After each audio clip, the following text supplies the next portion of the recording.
everyone. Welcome to this deep dive on the English with Narayana channel. We're going to be exploring something kind of fun today. Why is Taylor Swift, so popular all over the world? A great question. Yeah. I mean, her popularity is undeniable, isn't it? It seems like she's only growing stronger Yeah. as a global icon. So we'll see if we can maybe figure out why. Yeah, and what's really interesting is we have a few different sources that we can look at to kind of get some insight on this, right? Absolutely. Yeah, we've got some really interesting stuff to delve into. Okay, so first off, we have this list of trivia questions about Taylor Swift, and it's from today.com. Right. And I mean, some of these questions, like you were saying before, are very specific. Yeah. They really get into the nitty-gritty of Taylor Swift fandom. It's amazing to me how dedicated and how much knowledge her fans, the Swifties, have about her. It really speaks to how much he resonates with them. Yeah, I mean, there's a question about what is her middle name, and I was like, Right. I don't know. Do you know off the top of your head? No, I don't. It's Allison, by the way, Oh. if you're curious. Oh, okay. And then, her birthday, December 13th, 1989. Oh, wow. See, Yeah. I don't even know my sibling's birthday. Oh, exactly. But her fans know that kind of stuff. It's remarkable. Yeah, so that kind of gives us a little bit of an idea of just the level of fandom that's out there. Totally. Right. The energy Yeah. that is surrounding Taylor Swift. And then we also have this, more, I guess, academic article from the Harvard Gazette. Very prestigious. Yeah, and they have, actual experts kind of weighing in on her songwriting. Yeah, her business savvy, Oh, yeah. how she's managed to And her connection with her fans.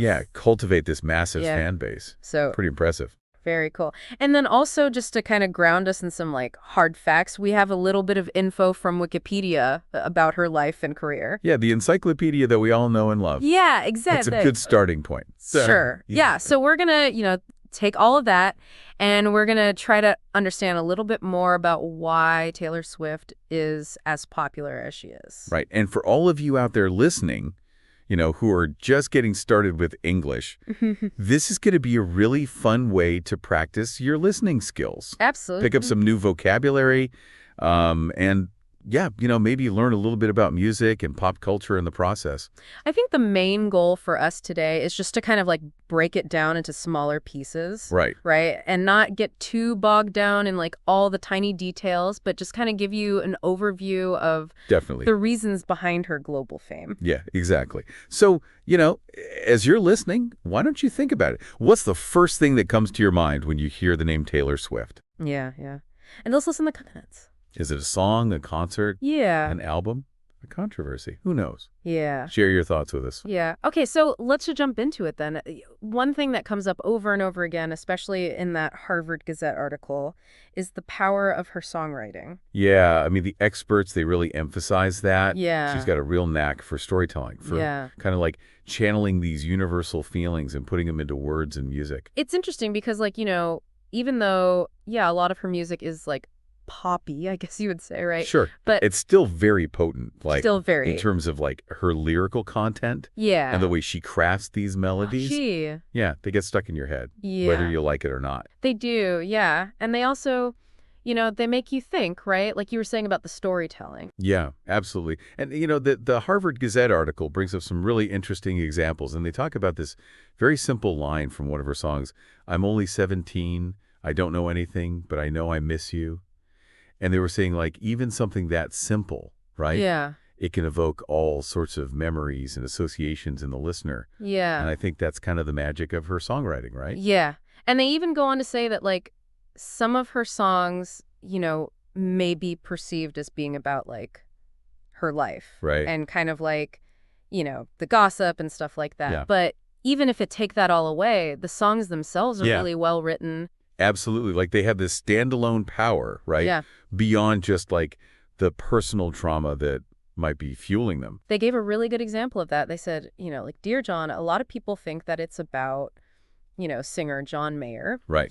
But they said that it also kind of speaks to a larger pattern of behavior in relationships. Right. So I guess that's kind of an interesting point to think about. Yeah. What makes a song resonate with you? Is it that, the backstory? Or is it that, the song itself regardless of who it's about Yeah. or what it's about. It kind of like speaks to your own experience. Do you guys prefer listening to songs that tell a story that you can like picture in your mind? Hmm? Or do you like songs that are just like, they make you want to dance? Yeah, yeah. Or is it both? Yeah. I'm sure it's a spectrum, right? Tell us in the comments. Yeah, let us know. Okay, so another thing that came up a lot was this strong connection that she has with her fans, which, are lovingly referred to as Swifties. Yeah, the Swifties, they're a force to be reckoned with. Yeah. And it's really interesting how they kind of like form their own Community. Yeah. subculture almost, right? Like Yeah. with their own language, their own inside jokes. Yeah. It's pretty fascinating. Yeah, and it's clear, like, from that Today trivia list that, fans are very, like, in tune with all the details of her life, right? Like, her brother's name is Austin, her mom's name is Andrea. Yeah. And I mean, it goes beyond just like, immediate family. Like Yeah. they know about like her childhood friends. Yeah. They know about like pets she's had. Yeah. I mean, it's really quite remarkable. What was the name of that inflatable snake from her tour? Oh, Karen. Karen. See, I didn't even know that. See, the Swifties out there like, Karen, of Yeah. course. Yeah. So It's amazing. that really shows you, like, the level of, like, connection. The depth. Yeah. Yeah. And the folks at Harvard, they also talked about how, being a fan of something like this, like Taylor Swift, Right. or, I don't know, like a band or Yeah. a sports team or anything like that, can actually be really positive. Right. Can create this sense of community, Yeah. belonging. And I think for a lot of people, especially in today's world, that's really important.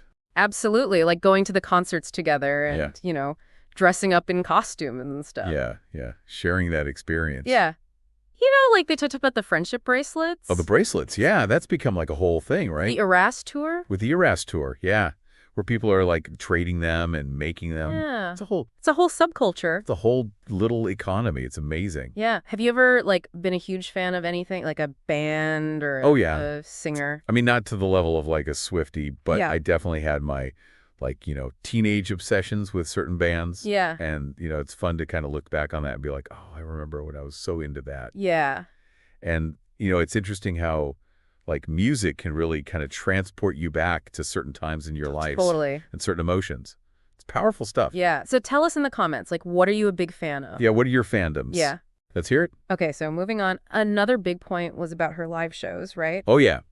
The live shows are legendary. And, like, how even though they are, in these massive stadiums, she still manages to make it feel kind of, like, personal. Intimate. Yeah. Which is pretty incredible when you think about the scale of these productions. And Wikipedia, they noted that, like, she's been touring with a live band since 2007. Wow.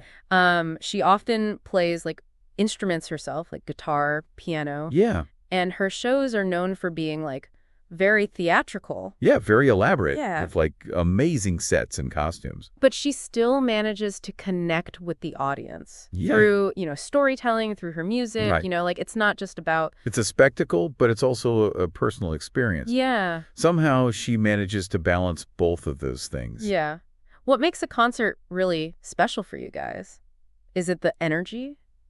Is it the, like, theatrics of it all, or is it that personal connection? Yeah. Tell us. Let us know in the comments. Okay, so another thing that makes her, I guess continue to be popular is her willingness to kind of evolve as an artist, right? Like, she started in country music and then moved into pop. She's not afraid to take risks and experiment with her sound. And Wikipedia, they noted that her album 1989, which came out in 2014, was kind of considered her first official pop album. Right. Like that was kind of the turning point. Yeah. Where she really went full on pop. And then she kept exploring other, like, genres and styles in her later albums, like folklore, evermore. More like alternative. Yeah, they have more of that, like, Indie fame. Yeah. Yeah. I guess it keeps things interesting. Right. Keeps it fresh. For her and for her fans. Yeah, and I think it also allows her to, like, tap into different audiences, right? So you've got people who have been with her since the country days. Yeah. And then you've got people who maybe just discovered her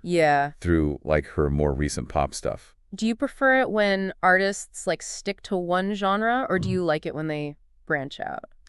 It's a tough question. I think there's something to be said for, like, consistency. Yeah. And kind of, like, honing your craft in one particular area. Yeah. But then again, as an artist, Yeah. I can imagine it gets kind of boring Yeah. to just do the same thing over and over again. Yeah. So I think it's admirable when artists are willing to kind of push boundaries and try new things. What do you guys think?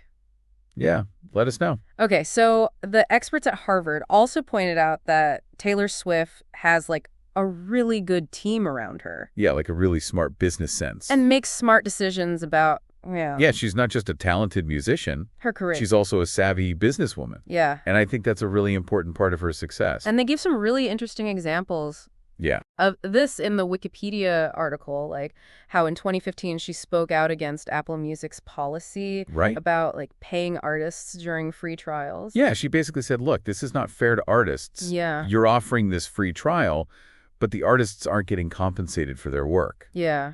And to Apple's credit, they actually listened to her and changed their policy. Which is amazing. It is amazing. It shows that she has, like, not only the power, but also the will to use her platform Yeah. to advocate for artists' rights. Yeah. And that's something that I think a lot of people respect her for. Yeah.